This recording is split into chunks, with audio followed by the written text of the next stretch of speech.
I'm not entirely sure where I left off last time, but today it's actually a beautiful day outside.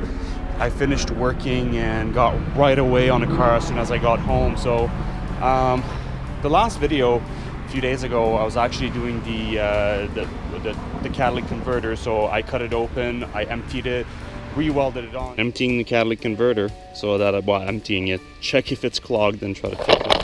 So yeah, my hour of lunch from work today is going to be spent on cutting this out and hopefully cleaning it up and welding it back into pieces so that we don't have to spend $500–600 on a new cap. So let's see what it does.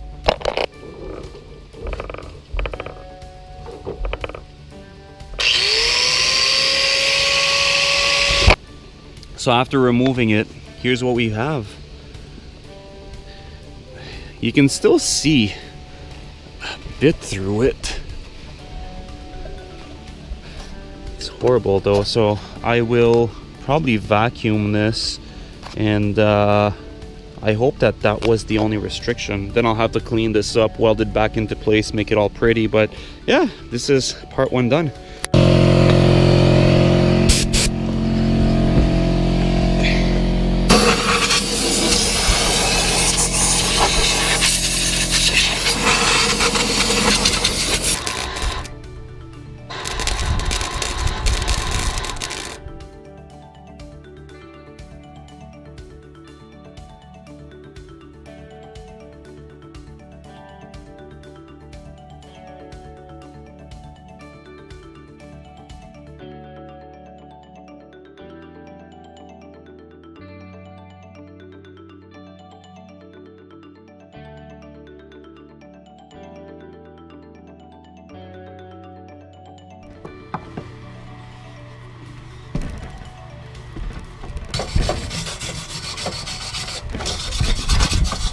So this is where we're at.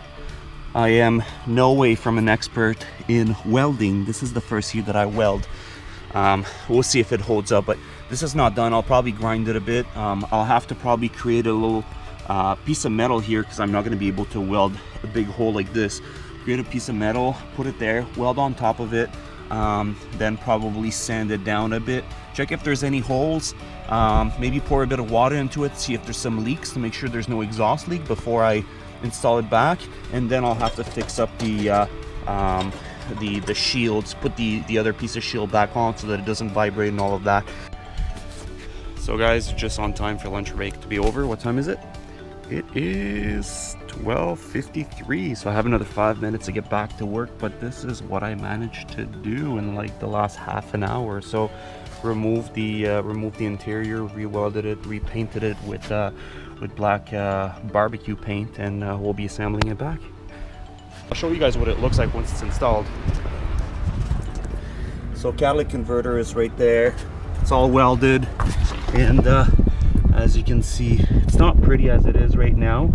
It has two tiny little leaks.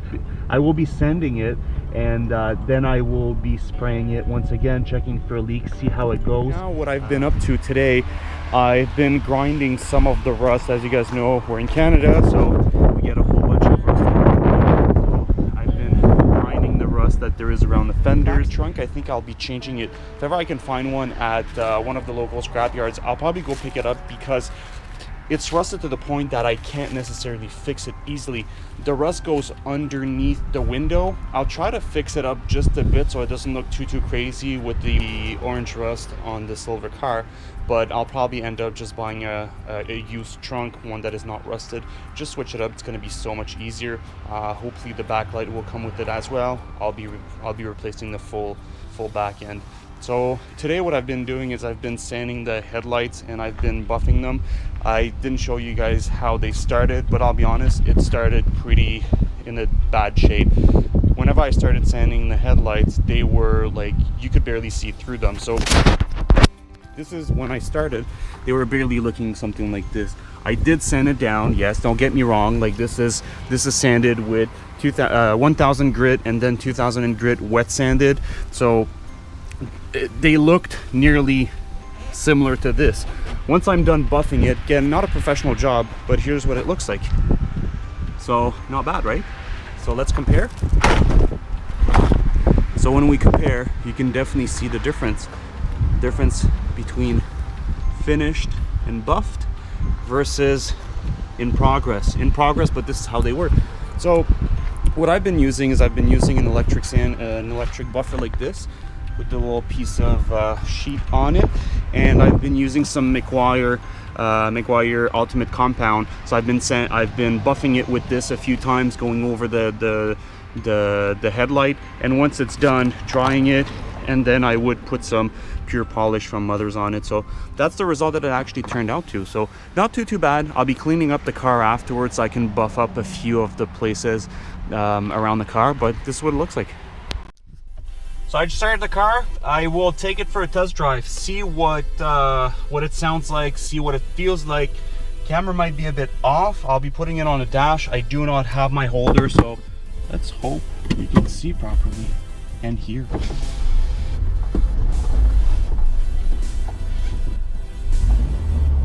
Oh, way less noise than earlier. That's good. I like that. Way less noisy.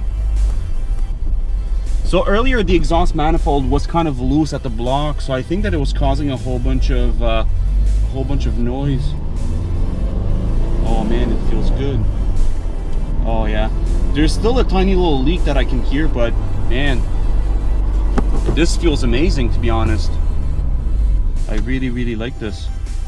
We have oil, we have gas.